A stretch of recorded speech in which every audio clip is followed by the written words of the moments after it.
You are listening to the Uninformed States of America podcast with your host, Mike Riley, here on the Young Angels Network. Follow us by going to youngangelsnetwork.org, MikeRileyNow.com, and the USAPodcast.com. Oh, man. That's right, yes. My microphone was on mute. I had like this whole ending segment I said right now. I didn't realize my microphone was on mute.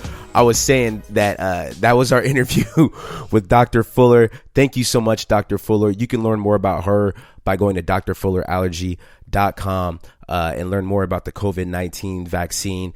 I think that was a very, very informative interview. Thank you so much, Dr. Fuller. You know, we really need that information. And I think it's really important, really and vital that if we have concerns, legitimate concerns about the vaccine, which all of us do, you know, all of us have our questions about the vaccine and everything like that. I think it's important that we talk to people who are professionals within this field so we can get a better understanding. That's really, really important. So thank you, Dr. Fuller.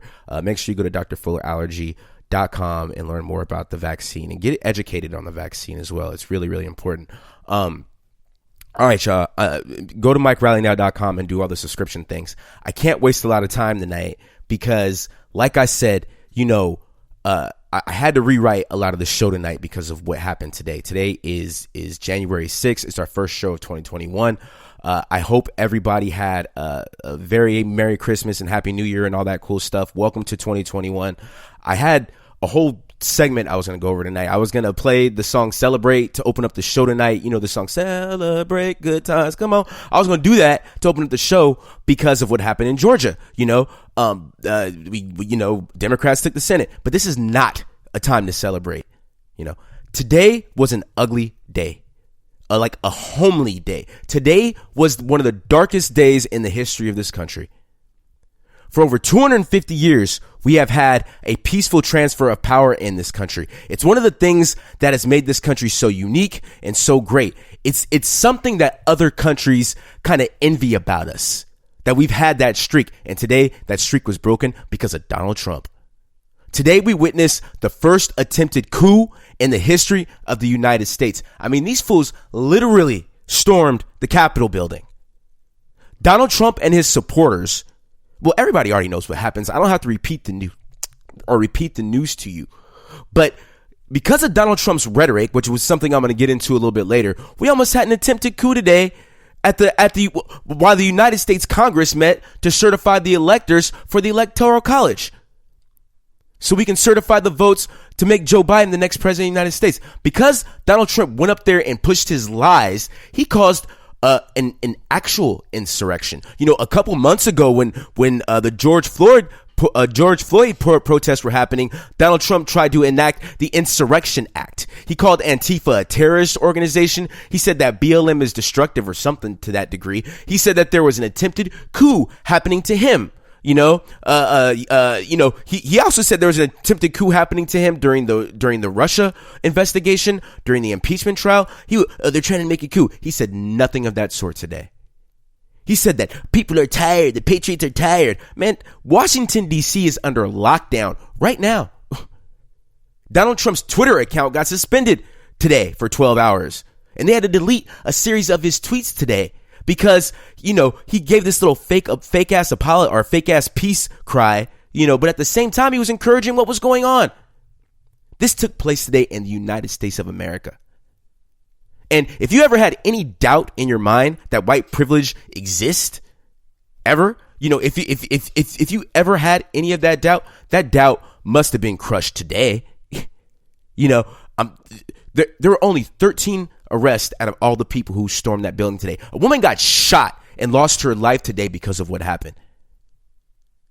Donald Trump passed a law that said if anybody damages federal property or tries to invoke insurrection or tears down statues or whatever, they face 10 years in prison, you know. But, you know, all those people that he got arrested during the George Floyd protest and the subsequent protests after that, they're all facing 10 years in prison now. None of that today. I'll say this before and I'll say it again. All the bullshit that's been going on over the last few years, from the pandemic to the civil unrest to the economic uncertainty to all this divisiveness and nastiness and everything else that's going on in the U.S. right now, I think it's all Donald Trump's fault.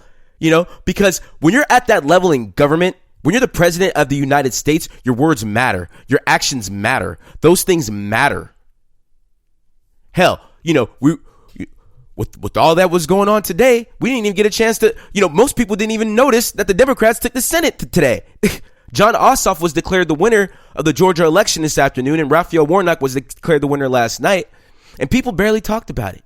We had an historical election win in Georgia last night. Very historical. Georgia turned all the way blue today. Georgia has 2 Democratic senators, and they voted for Joe Biden. This is crazy. That should be what we're talking about today. This should have been like any other normal time when Congress gets together and certifies the votes for an election. I've never remembered when that happened, when Congress got together and certified the votes. Never. That's never happened. So we didn't get a chance to talk about Georgia too much today. The last few shows we were talking about this historical election going on down in Georgia between Warnock and Ossoff and David Perdue and Kelly Loeffler. But the Democrats won over the Republicans. This is a big deal. Democrats now have control of the Senate. This is huge. Shit, if we can get things passed fast enough, Puerto Rico might become a state. There might be no more electoral college. But we couldn't focus on that today because of Donald Trump's bullshit. But I was shocked, honestly. I didn't expect for the Republicans to lose or to lose Georgia like that. I didn't see that coming.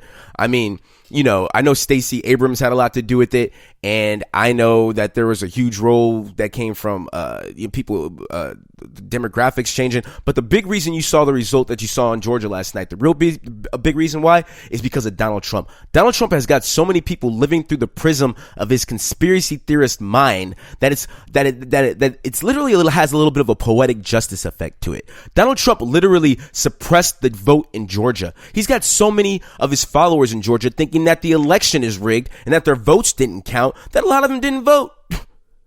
Donald Trump has people living through these conspiracy theories. And speaking of living through conspiracy theories, that brings me to the main topic tonight, right? This is going to be like one big open mic. And if this is your first time listening to this show, the open mic is where it's like a segment where I just really give my opinion. It's like my opinion piece. I open up my mind, open up my heart. So I ask you to have an open mind and have an open heart and have open ears as well, But I got to give my feeling or my opinion on all the shit that's going on right now. Now, earlier this week, I tweeted something, or I put it on social media. I said, I don't think people fully understand the seriousness and the gravity of what's taking place in our government right now. We are living in very dangerous times. And likewise, I also said on social media, I said this one really out of anger and frustration, but what I said was, you know why conspiracy theories are real dangerous? Because they make real stupid ass people think that they're smart. Now, like I said this mostly out of anger and frustration, but I still think it rings true a little bit. And that's what I want to talk to you about tonight. Not that I think people who believe conspiracy theories are all people who embrace them are stupid or think that they're smart, but it's really to paint the picture of how conspiracy theories are poisoning our society and our culture. I mean, they're becoming absolutely dangerous. I think conspiracy theories and what they're starting to do to our society reflects more on the first thing I said about how people don't understand the gravity of them versus the last one. And I know I've talked about conspiracy theories on this show before, but not like this, not how people are living through these conspiracy theories. So I'll try to explain this quickly. Now, one of my good friends, he hit me up when I posted this up, and he asked me, Mike, what's a conspiracy theory exactly? Which is a really good question, which is kind of where I'll start tonight. Conspiracy theories is like, it's an ambiguous thing per se, but this is how I kind of broke it down to him. I said it's kind of like a belief system held by people that gives them an explanation for a situation or an event that they can't otherwise explain or sit there and put their finger on and be like, this is how this works. And, when they can't explain it, they start to, they form a theory. And often that theory involves conspirators. And when they try to preach this conspiracy theory and you try to debunk it, they oftentimes use what's called circular reasoning. Circular reasoning. In other words, the evidence against the conspiracy, as well as the absence of evidence of the conspiracy, is evidence of the conspiracy. Now, how do you argue with that? And that's pretty much how I explained them to him. Now, I'm not saying belief in conspiracy theories is a bad thing in general, okay? I mean, hell, I believe in some conspiracy theories. Look, pretty much everybody I know believes in something they can't possibly prove.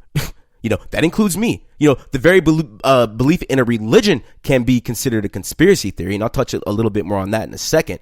But to me, there's a real big difference between believing in conspiracy theories, preaching the conspiracy theory, spreading the conspiracy theory, and actually living the conspiracy theory. Now, like I said, everybody believes in something they either can't prove or can't really explain. I mean, honestly, I believe in some of the 9/11 conspiracy theories, but it's just a belief. I can't prove it.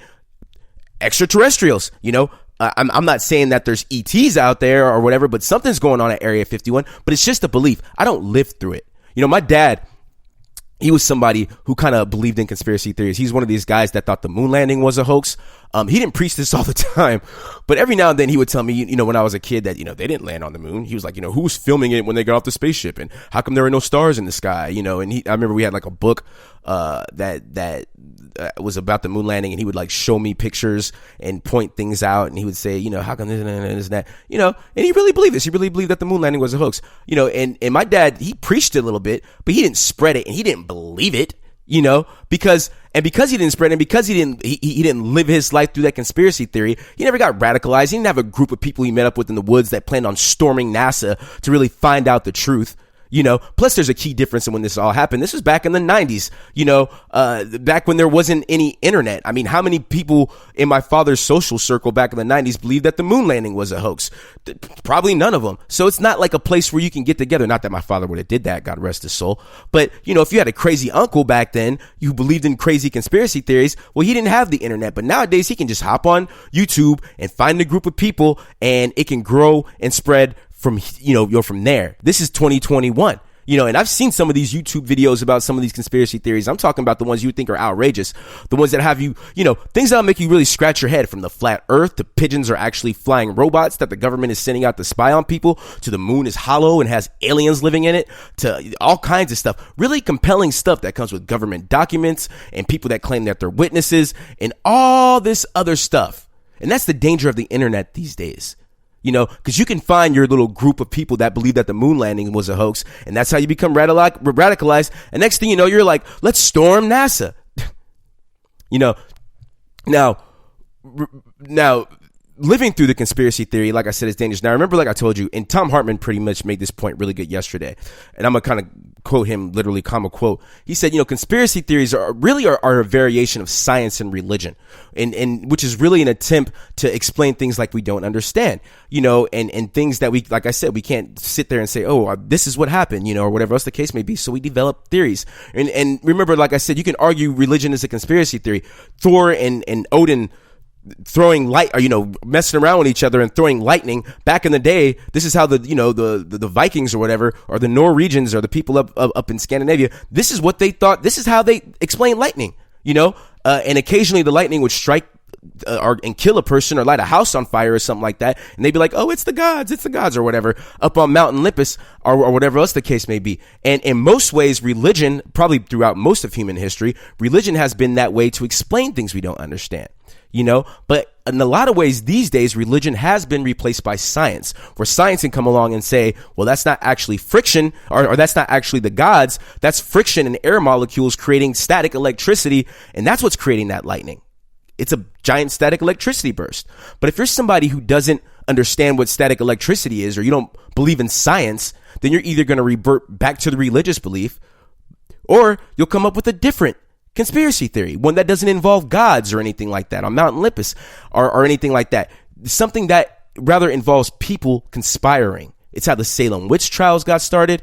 It's how in August of 1787, there was during the Constitutional Convention, if I'm not mistaken, there was a huge cholera outbreak or something like that, and the people of Philadelphia thought this old woman, they chased this old woman through the street because they thought she was a witch that cursed the town of Philadelphia, and they killed her. A mob got together and killed her. This is why they were debating the Constitution in 1787, all off of a conspiracy theory. They weren't just believing it, they were living it. The Nazis lived their conspiracy theory. Timothy McVeigh was living his conspiracy theory. He thought the government was after him or whatever, and he killed 1,600 people that day that he blew up the federal building.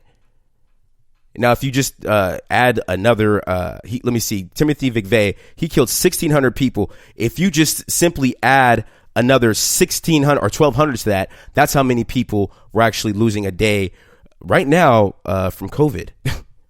And speaking of COVID, that's what I want to talk to you about. Plus, how conspiracy theories through Donald Trump is what's amplifying a lot what's going on. We're going to talk about that on the other side of this. This is the USA Podcast right here on the Young Angels Network.